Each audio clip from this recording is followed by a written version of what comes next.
ኩርሲይ ላይ የሚያስቀምጥ አርገው ነው የሚያስቡት። የኛ ጌታ ይሄ አይደለም። ይሄ እነሱ የሚያስቡት ነገር ከዚህናቸው ውጪ ውጁድ የለም። እነሱ አእምሮ ላይ የተሳለ እንጂ እነሱ አእምሮአቸው ላይ የሳሉት እንጂ በሐቂቃ ውጁድ የሌለውን ነገር ነው አለ ብለው እየተገዙ ያሉት። ስለዚህ እነዚህ ሰዎች ተውሂድ ብለው የሚያስተምሩት በተውሂድ ስም ሰውን ኩፍር ሊያጠጡት ነው። ወልዒያዙ ቢላህ በተውሂድ ስም ሰውን ከኢስላም ሊያስወጡት ነው። ኢስላም ላይ ነኝ እያለ እስልምናን ይዣለው እያለ እሱ ግን ገደል ገብቷል። አላህ ይጠብቀን። እናንተ እንደው መጅሊሶቻቸው ላይ ሳታቁትም ቢሆን ተቀምጣችሁ ሊሆን ይችላል። ወሃቢያዎች የሚያስተምሩበት ቦታ ላይ ሲያወሩ ሰምታችሁ ሊሆን ይችላል። መጀመሪያ የሚጠይቁት ጥያቄ የት ነው ያለው አላህ ይላሉ። ወልዒያዙ ቢላህ የት ነው የሚሉት ለምን እንደሆነ ታውቃላችሁ? አንተም ቦታ አለ ይለዋል። ይሄም ወንበር ጠረጴዛ ቦታ ይዟል ይለዋል። ይሄም ውሃ ቦታ ይዟል። ይሄም አበባ ቦታ ይዟል። ፀሐይም ቦታ ይዟል። ዛፉም ቦታ ይዟል። ሁሉም ቦታ ይዟል። ስለዚህ አላህም እንደዚያው አንድ ቦታ ላይ መኖር አለበት ይላሉ። ይሄ ምን ይባላል? ቂያሱል ኻሊቂ ዐለል መኽሉቅ፣ ፈጣሪን ከፍጡር ጋር ማነጻጸር። ትልቁ አደጋ አላህን ከመኽሉቃቱ ጋር ማነጻጸር ነው።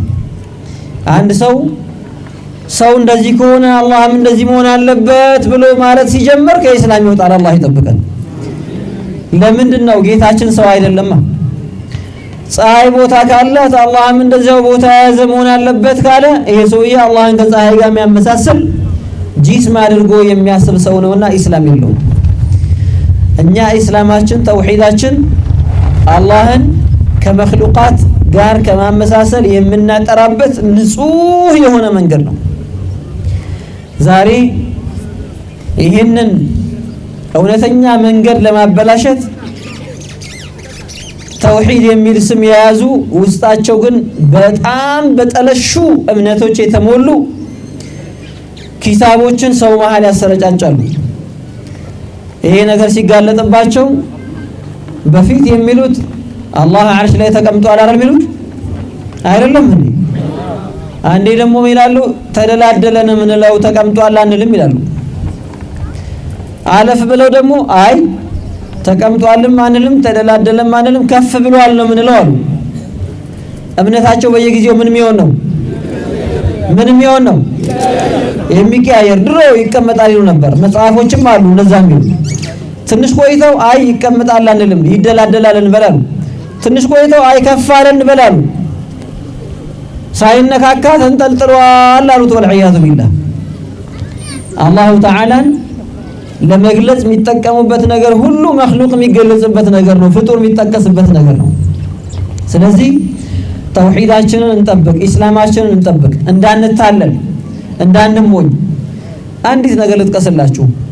ወሃቢያዎች አላሁ ተዓላን አርሽ ላይ ነው ለማለት ወይም ከዚያ በላይ ነው ለማለት ብዙ ማስረጃ አለን ይሉና ከዚያ ውስጥ የሚጠቅሱት ምንድነው?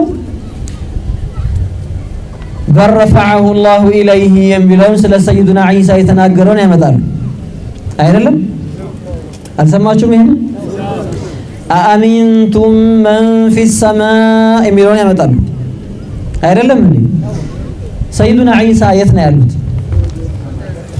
ስንተኛ ሰማይ ላይ ነው ያሉት? ሁለተኛው ሰማይ ላይ አይደለም እንዴ? ከምድር እስከ ሁለተኛ ሰማይ ያለው ርቀት ከሁለተኛ ሰማይ እስከ አርሽ ካለው ርቀት ጋር ስናነጻጽረው ያኛው በጣም ይርቃል። ከምድር እስከ ሁለተኛ ሰማይ ያለው ርቀትን ከሁለተኛ ሰማይ ተነስቶ እስከ አርሽ ያለው ርቀት ከለካን ካሰብነው ያኛው በጣም ይርቃል። ታዲያ እነሱ የሚሉት አላህን ወደ ራሱ ወስዷቸዋል ይላሉ አይደል? በረፈዐሁ አላሁ ኢለይሂ ብለው እኮ ማስረጃ ነው አላህ እዚያ እንዳለ ይላሉ። የት? አላህ ሁለተኛ ሰማይ ላይ ነው ብለው ነው የሚያምኑት ወይስ አርሽ ላይ ነው ብለው ነው የሚያምኑት? አርሽ ላይ ብለው አይደለም የሚያምኑት። የሚያጅበው አዲስ ፍልስፍና አምጥተዋል እንዲገባችሁ ነው በደም አላህ ያለ ቦታ ያለ ነው የሚለውን ትቀበላላችሁ ሲባሉ አዎ አላህ ቦታ ያስፈልገውም ይላል እሺ ታዲያ الرحمن على العرش استوى ሚለውኩ አላህ አርሽን መቆጣጠሩን እልቅናውን የሚገልጽ እንጂ ቦታ አይደለም ሲባል አይ እዚህ ላይ ወራጅ አለ ይላል መጀመሪያ ቦታ ያስፈልገውም ካሉ በኋላ አላህ ቦታ ያካብበው ማቅጣጫ ያካብበው አዎ ያካብበው ይላሉ ስፔስ አላህን ያወስነው ይላሉ እሺ አይ እሱ ያለው ይላሉ ቦታ የሌለበት ቦታ ላይ ነው ይላሉ ይሄ አክል ይቀበለው አይቀበለው እሱ ያለው ይላቸዋል ቦታ የሌለበት ቦታ ላይ ነው እንዴ ይሄ ራሱ ግጭት አይደለም ቦታ የሌለበት ምን አለ እንዲህ የሚባል ነገር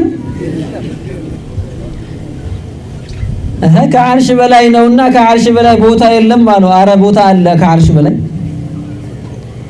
ነብዩ አለይሂ ሰላቱ ወሰለም አላሁ ተዓላ የጻፈው ኪታብ እንዳለና ከዓርሹ በላይ እንዳስቀመጠው ነግረውናል ቡኻሪም ዘግበውታል አቡ ዳውድም ነሳኢም ሌሎችም ሐዲስ ዘጋቢዎች ዘግበውታል ኪታብ እንዳለ የት ከዓርሹ በላይ ነብዩ አለይሂ ሰላቱ ወሰለም ከዓርሽ በላይ ኪታብ ተቀምጧል ብለው የተናገሩት ከላይ ከተቀመጠ ከላይ ምን አለ ማለት ነው ቦታ አለ ማለት ነው የመምታታታቸው መጨረሻ ቦታ የሌለበት ቦታ ላይ ነው አሉ ወልዒያዙ ቢላህ ይሄ አቅል ይቀበለው እኛ ምንለው ጌታችን ጂስም አይደለምና ቦታ አይፈልግም ጌታችን አካል አይደለምና ቦታን አይሞላም ቦታን የፈጠረው ማን ነው አላህ አቅጣጫን የፈጠረው ማን ነው አላህ ሰማዩን የፈጠረው ማን ነው አላህ ዓርሹን የፈጠረው ማን ነው አላህ ከዓርሽ በላይ ያለውን ቦታ የፈጠረው ማን ነው አላህ ዓርሽን የሚሸከሙትን መላእክቶች የፈጠረው ማን ነው አላህ ዓለሙን ሁሉ የፈጠረው ማን ነው አላህ ይሄ ሁሉ ሳይኖር አላህ ነበረ ከታች ጀምሩ ከፈርሽ ሰባተኛ መሬት ስድስተኛዋ አምስተኛዋ አራተኛዋ ሶስተኛዋ ሁለተኛዋ አንደኛዋ ያለንባት እነዚህን ሁሉ የፈጠረ ማን ነው አላህ በዚህና በሰማይ መካከል ያለውን ክፍተት የፈጠረው ማን ነው አላህ ከዚህ በላይ ያለችውን ሰማይ የፈጠረ ማን ነው አላህ ኩርሲይን የፈጠረ ማን ነው አላህ ዓርሽን የፈጠረ ማን ነው አላህ ሁሉንም አላህ ይፈልገው ከሁሉም ፈላጊ አይደለም አላህ الرحمن على العرش استوى ሚል አያ አለ አዎ አለ ግን አላህ ተቀምጧል ሚል አይደለም ትርጉሙ አንድም ዓሊም من السلف والخلف ከሰለፎችም ከኸለፎችም አላህ እዛ ቦታ ተቀመጠ ብሎ የፈሰረ የለም የፈለገ ግድግዳ ቢቧጥጡ ተራራ ቢቧጥጡ አንድ ማስረጃ ያመጡ አላህ አድራሻው እዛ ቦታ ነው እዛ ቦታ ነው የሚኖረው እዛ ቦታ ተቀምጧል የሚል ማስረጃ የለም ሰውን ግን ያምታቱታል ያደናግሩታል ከተውሂድ ሊያስወጡት ቦታ ከሰጡት መጠን ያረጉለታል አይደለም እንዴ ቦታ ላይ ካረጉት በቦታው ልክ ሊያረጉት ነው መጠን ካረጉለት መጣኝ ያደረጉለት በዚያ መጠን መጥኖ የሰራው አለ ሊሉ ነው አይደለም እንዴ አንተ የራስህን ቁመት በዚህ ልክ አርጋ ያስቀመጥከው አንተ ነህ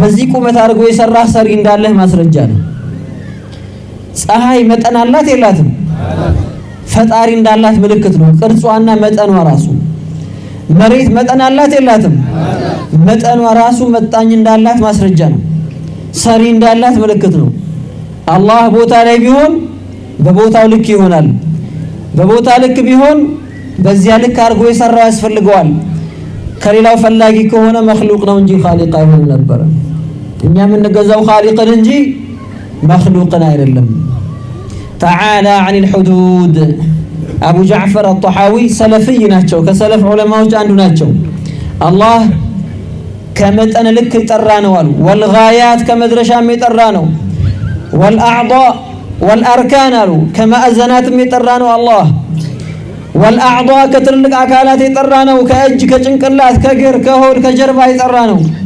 والأدوات ከትንንሽ አካላት ይጠራ ነው ከምላስ ካፍንጫ ከጆሮ ከመሳሰሉት አላህ የጠራ ነው። ላ ተሕዊህ الجهات الست ስድስቱም አቅጣጫዎች አላህን አያካብቡትም። ከሳኢር المبتدعات መክሉቅ እንደሚያካብቡት አላህን አያካብቡትም አሉ። ተውሂድ ሰለፎቹ ኢጅማዕ አድርገው ስምምነት አድርገው እኛ ጋር ያመጡት ይሄ ነው ኢማን። የሙሸቢሃዎች የወሃቢያዎች መሪዎች ግን ሰለፎቻቸው ምን እንደሚሉ ታውቃላችሁ? ለአላህ የፈለጋችሁትን ነገር በሉ እኔ ማረጋገጫ አመጣላችኋለሁ ነው የሚሉት። ወልዒያዙ ቢላህ እጅ በሉ፣ ሆድ በሉ፣ ጀርባ በሉ፣ ጉሮሮ በሉ፣ ምላስ አፍንጫ በሉ አረግላችኋለሁ ኢላ ሊሕየተ ወልፈርጅ ይላቸዋል። ወልዒያዙ ቢላህ ጺምና ብልት ግን እኔ ማስረጃ የለኝም ይላቸዋል። የእነሱ መሪዎች እንደዛ ናቸው።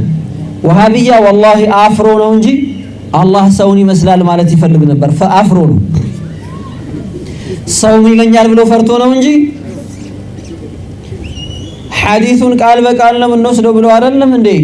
ኢነላህ ኸለቀ አደም ዐላ ሱረቲሂ ብለው አላህ ምስል አለው ባቡ ማ ጃአ ፊ ሱራ ብለው ኪታባቸው ላይ ያስቀመጡት ይሄው አላህ ምስል አለው እንደ ሰው ነው ብለው ግልጽ አውጥተው መናገር ስለሚፈሩ ነው። የሚገዙት አላህን ሳይሆን የሳሉትን ምስል ነውና ተውሂዳችን ይዘን በዐቂዳችን ላይ እንጽና።